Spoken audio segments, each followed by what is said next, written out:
হারাম উপার্জনের জন্য প্রতিযোগিতা চলছে। কে কার চাইতে বেশি হারাম উপার্জন করতে পারে, প্রতিযোগিতা দিয়ে মানুষ হারাম খাচ্ছে। এক সময়কার আইজিপি, যার কোনো নজির নাই, একদম বেনজির, ওই ভদ্রলোক স্ত্রীকে ভালোবেসে সম্রাট শাহজাহানকেও ফেল করে ফেলছে। সম্রাট শাহজাহান তো তাও স্ত্রীরে ভালোবাসা বানাইছিল কি, তাজমহল একটা বানাই দিছিল। আর যার কোনো নজিরই নাই, ওই বেনজির সাহেব স্ত্রীরে দিয়েছে 500 বিঘা জমি। সুবহানাল্লাহ, কি বলবেন? শুধু তাই না, কয়েক হাজার কোটি টাকার অ্যাসেট, এগুলা সব তো জিব্রাইল দিয়ে গেছে। আহা, তো দেখেন এই যে বেনজির সাহেব হাজার হাজার কোটি টাকা তার দায়িত্বে থাকা অবস্থায় সে অবৈধভাবে উপার্জন করেছে। এই লোকটা কি নামাজ পড়ে না? বোঝে না? বেনজির সাহেব নামাজ পড়ে না, রোজা রাখে না, হজ করে না, লাভ কি? কোনো লাভ নাই। কোনো ইবাদত আল্লাহর দরবারে পৌঁছবে না। পৌঁছবে না, কারণ হারামের যে সাম্রাজ্য গড়ে ওঠে, এই সাম্রাজ্য টিকে না তো ভাই।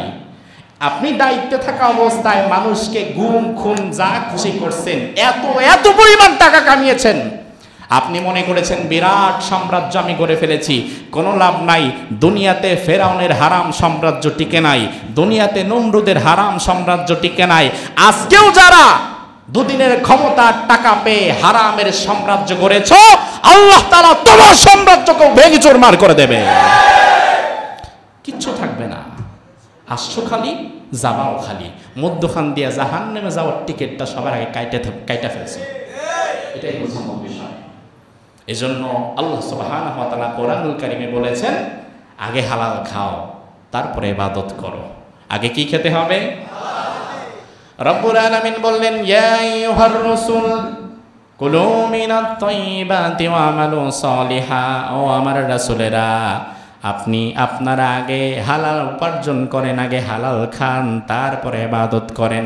আল্লাহর হাবিব সাল্লাল্লাহু আলাইহি ওয়াসাল্লাম এই আয়াতের ব্যাখ্যায় বললেন, ইন্নাল্লাহা তাইয়্যিবুন লা ইয়াকবালু ইল্লা তাইয়্যিবা। আল্লাহ তাআলা নিজে পবিত্র, আর পবিত্র ছাড়া আল্লাহ তাআলা কোনো বিষয়কে গ্রহণও করেন না।